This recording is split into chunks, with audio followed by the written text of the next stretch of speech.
Hello and welcome to Middle Age Geek Girl. I'm Sally. So today I am doing a whip and chat as I continue to work on Gamer Girl by Medusa the Doll Maker from DIY Moonshop. I only have this section to go, so it's about a quarter of it. So I'm hoping to finish it definitely by the end of this week, and then I can do my post review. So I really wasn't 100% sure if I wanted to release a video today or not. Some of you may have seen my previous video that Jack the cat, our 19-year-old cat, passed away last week. He took a turn for the worst really suddenly, and it was the kindest thing we could do. We had to get him put down. So yeah, so I'm still obviously feeling racked up by that, but also need to do stuff because otherwise it's quite easy to just sit on the couch and do nothing. So I thought whip and chat is probably the easiest type of video to do, and I can talk about, you know, Jack a bit and what else we've been up to, because we also had really good fun mixed in just before Jack died, so it's definitely been a roller coaster of a fortnight. So I'll start with the happy stuff. Terry and I eventually, after, I think it has to be close to 18 months, got to go to Sydney.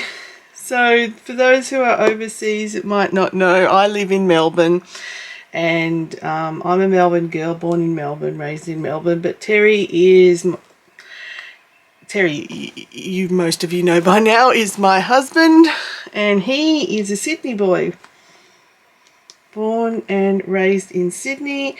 So he has family up there, so we haven't been able to see them due to lockdowns. We were planning to go up at Christmas last year, but the border closed between New South Wales and Victoria just before we were meant to go, so that trip was cancelled. So we finally got to go up there, and it was wonderful. Terry's mum passed away 2 years ago now, so he was able to collect some ashes, which was great for him. So we spent the time with his sister and brother-in-law and our nephew, and yeah, it was just fantastic. Felt so weird doing, because we drive up there, so it's about a 12-hour drive, but we stopped overnight at Albury to break it up a bit, because we got out of practice of long drives. I mean, we used to do it in one trip, but because it's been so long, it just felt strange doing this really weird long road trip. I guess you get used to sort of lockdown conditions and not being able to travel far. So yeah, it felt a bit like a prison break, but we got there. We spent overnight at Albury. And it was actually quite a pleasant trip, surprisingly. There was not really any traffic hassles or, you know, dangerous bits. So sometimes, being Australia, you've got to be careful for our wildlife being on the road. Didn't really see much of that at all, so it was a really pleasant drive. So we were up there for about 5-6 days. We couldn't stay too long because it was just the end of their school holidays, and Linda and Gavin had to go back to work and Billy had to go back to school. So we stayed up there for as long as we could. We hopefully can go back again later this year, providing we don't have any further lockdowns. And if our government can get itself organised with the vaccination rollout, all will be sweet. But I don't have any faith in our government, so let's move right along on that one. So it was pleasantly warm. I mean, Melbourne seemed to have like a polar ice weather gap thingy. I don't know what you would call it, but it was very cold in Melbourne not long before we went to Sydney, and Sydney was pleasantly warm. It was really surprising how warm it was up there compared to here. I, of course, being, as I said, a Melbourne girl, have to have my state-born hatred of Sydney. It's just a long joke in Australia that Sydney and Melbourne have a massive rivalry. Have since Federation. That's why Canberra came about, because Sydney and Melbourne both wanted to be the capital. So instead they invented a whole new territory in the middle, in between Sydney and Melbourne, and made that the capital. So it's been a long-standing rivalry between the two capitals. So I have to do my standard photos, which I will put up here from the last couple of visits to Sydney. So these are my reaction to Sydney's two biggest landmarks, which, you know, you'll see every time they mention Australia. Sydney, Sydney, Sydney. It's the coat hanger and the dish rack. And these are my photos of how excited I am to see the coat hanger and the dish rack. So yeah, I just make that a point of doing that every time I'm up there. As I said, we had fun. We had to do the standard family trip that we always do, which is to Harry's Cafe de Wheels. There's a photo, I'll put another photo up here for those of you who've never heard of it. It's a historical site. It started in World War II from memory. Basically Harry's Pies. There was just a guy that came back from the war, started a pie van. And it's been an institution on that site ever since then. There's been many, many celebrities all around the van. Is pictures of different celebrities that have been there, and it's just an iconic part of Sydney, and also Terry's, one of Terry's favourite pie shops, so we have to go there every time we're in Sydney. So we did that with the family. We were very lucky to one night go down while we were waiting for Gavin to finish work so we could pick him up after work. We went down to Lady Macquarie's seat, or Lady Macquarie's chair. I will put the proper name up here so get it right.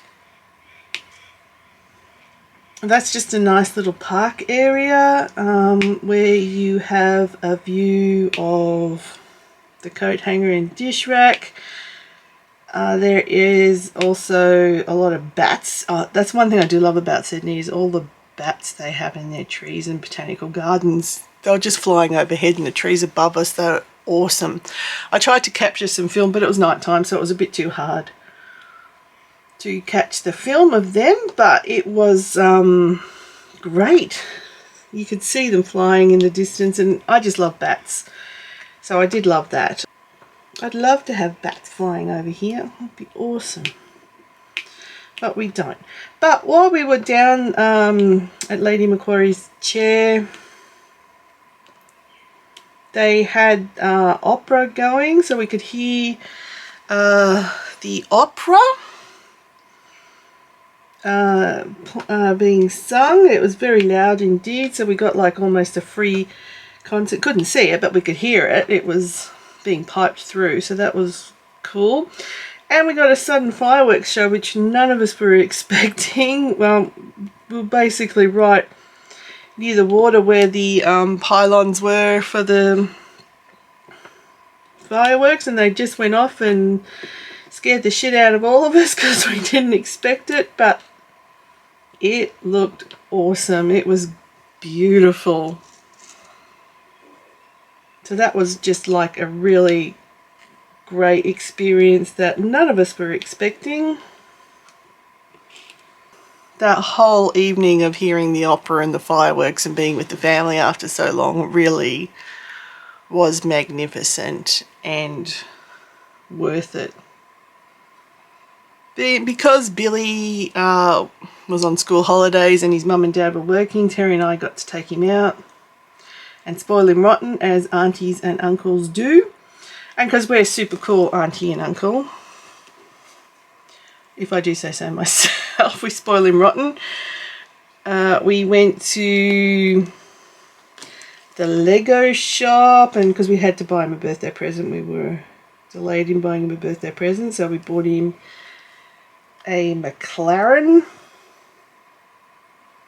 Lego kit to build, and I bought myself a Winnie the Pooh Lego kit that I had been waiting on, which I'll show a picture of both of them here, and hopefully I can build that soon. I may even build that on the channel. I'm not 100% sure what I want to do yet.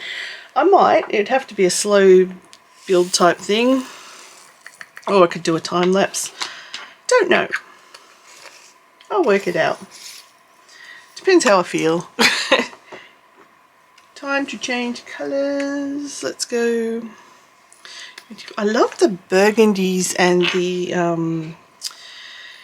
yeah, burgundies and purples in this kit are just gorgeous.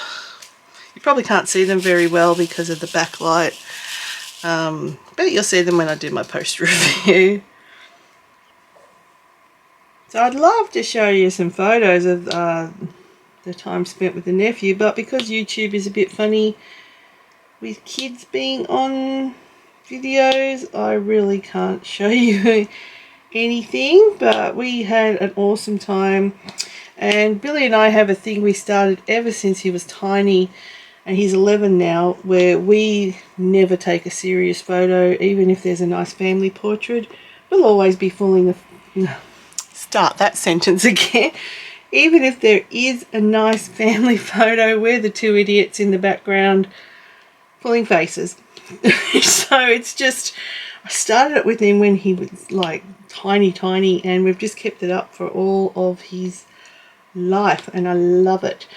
Now we're sort of trying to move a bit from just pulling weird faces to posing like we were posing on a soft rock album cover, you know, where you stare off into the middle distance or point at something that's oblivious to the person looking at the photo. So we're trying to do different, we're trying to, you know, change it up a bit, but still not be serious. We did try to take a couple of serious photos where we just didn't even smile, just looked bored AF. So we still, I don't think in anybody's photo album is a serious picture of Billy and I think, well, I hope we remain to do that for the rest of our time together, whenever we're together.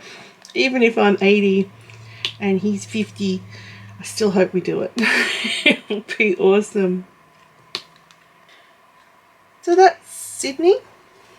What else can I say about Sydney? It was great. It was a really great break. Terry had his birthday up there, so he was with family for his birthday, doing things in areas he loved. So yeah, it was great, and it had been so long, so it was really nice to physically be in the proximity of other family. Of course, at the end of that was the high, definitely the highlight or the peak of the roller coaster, and then we get to the down, the horrible part of the last week, which of course was the death of our beloved Jack, who was 19 and a half years old. We had him since he was 10 months old.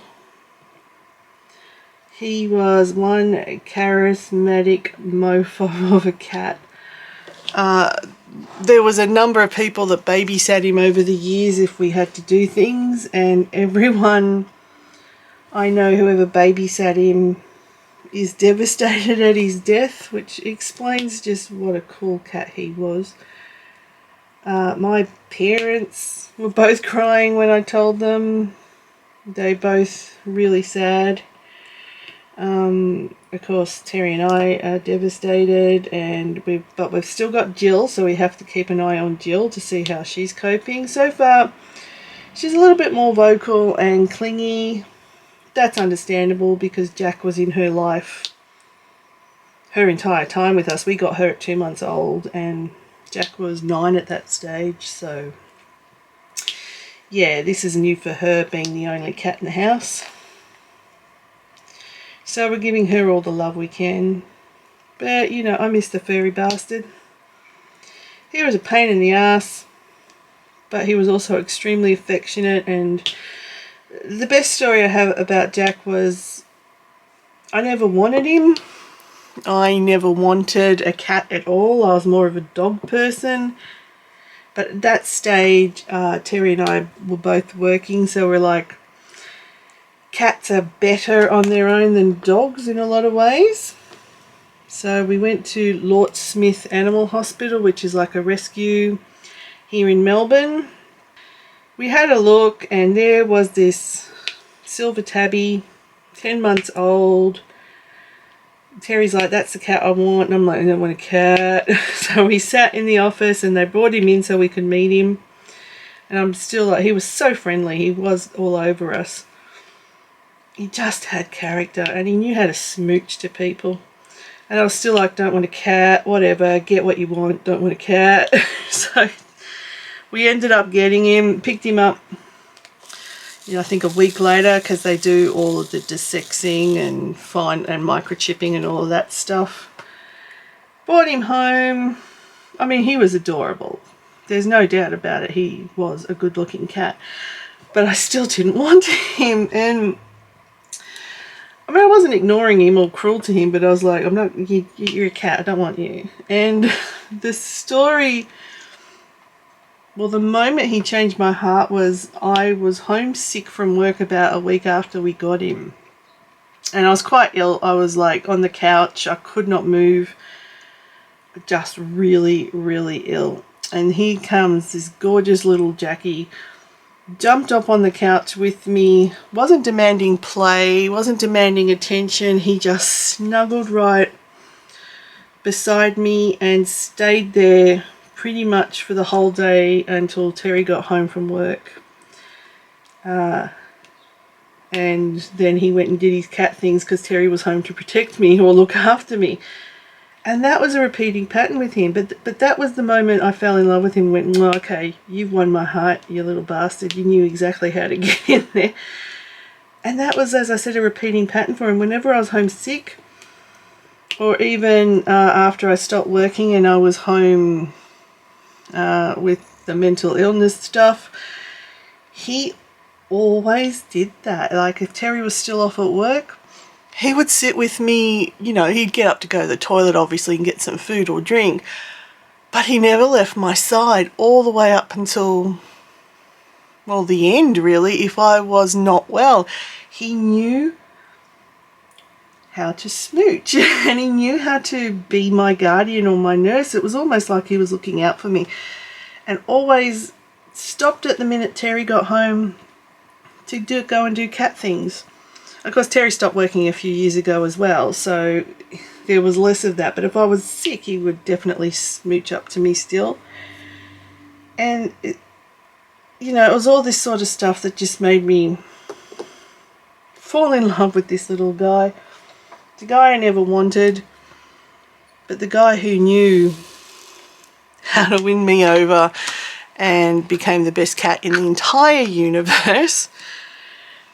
So naturally, as a diamond painter, I have selected this picture, I'll put up on screen now, to be made into a diamond painting as a memorial to him. There will be never another cat. You don't go to replace your cats.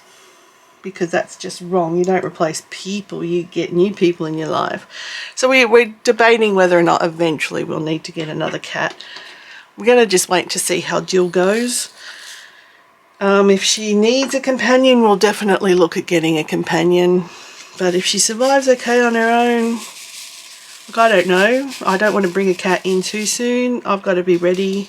Terry's got to be ready, because it wouldn't be right for the cat or us or Jill if we're not ready to, you know, fully embrace a new putty tat in our lives. It's also that last day we had him home was just horrible. We'd picked him up from kiddie prison because they'd been in there while we'd been to Sydney.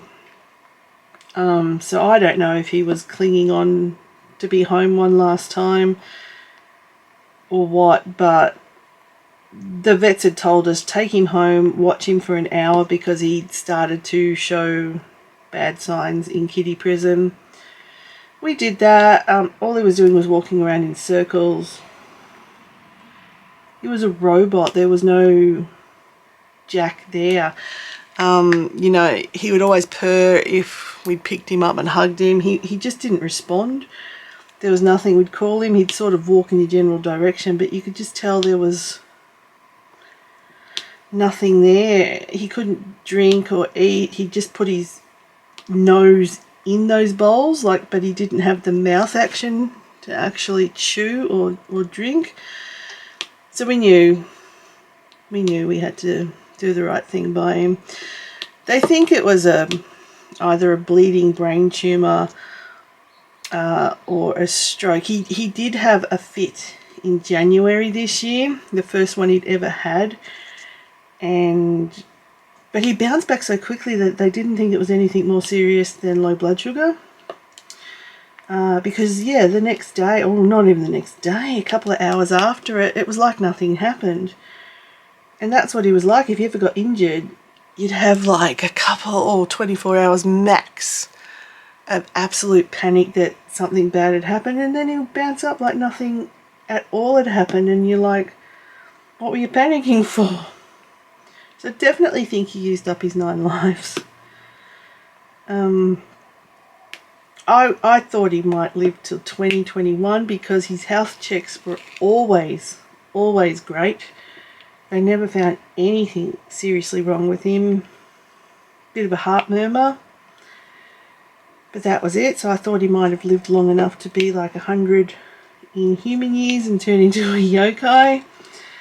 But it was not meant to be, and we had to do the right thing by him because he gave us so much. We couldn't let him suffer just, you know, for our own comfort. It was his time, and it's the first time I've really had a pet,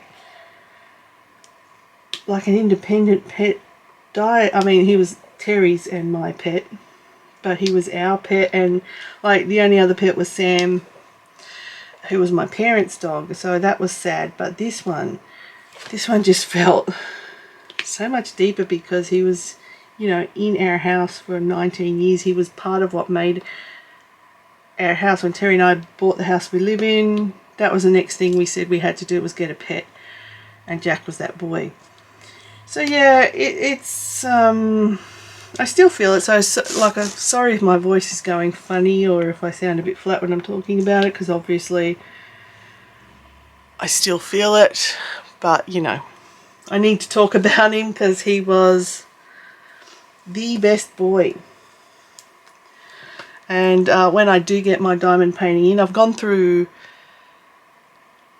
Evermoment. I think it was Evermoment who a lot of people suggested I go through to get the custom. So I have ordered it. It's going to be a 50 by 55. I've seen the mock-up of it and it looks beautiful. So obviously when I get it in, I will be showing it on the channel, and it probably will be one I do as a WIP and chat as well. But yeah, if you want to see any more pictures of Jack, on, you know a little bit more about him, I did do a video, a memorial video, I didn't, like, that's not been made for views or anything like that. That's just something I've had to put on there as a memorial to him. But if you're interested in it, you know, it's only 2 minutes long. Feel free to go and have a look. I'm healing a little bit more every day. As I'm recording this, Terry and Jill are sound asleep up in the bedroom. I had a sneak peek in to see what they were like doing, and she was snuggled right up to Terry, which was just gorgeous. Just looked really cute. So I left them be, and I thought this is a good opportunity to record. So look, I'll leave it there. So I've still got this much to go. I definitely think I'll finish this by the end of the week. If not, a little bit into next week, but it'll probably be Saturday week's video. Anyway, it'll be up soon as a finish post review. So we'll leave it there. Thank you everybody for watching. It is truly appreciated. Please like this video and leave a comment, and if you're feeling generous, subscribe to my channel. That is one thing you can still do for free in this world. It would be awesome and I would appreciate it a lot. But in the meantime, please stay safe, stay weird, and I'll catch you in the next one. Bye.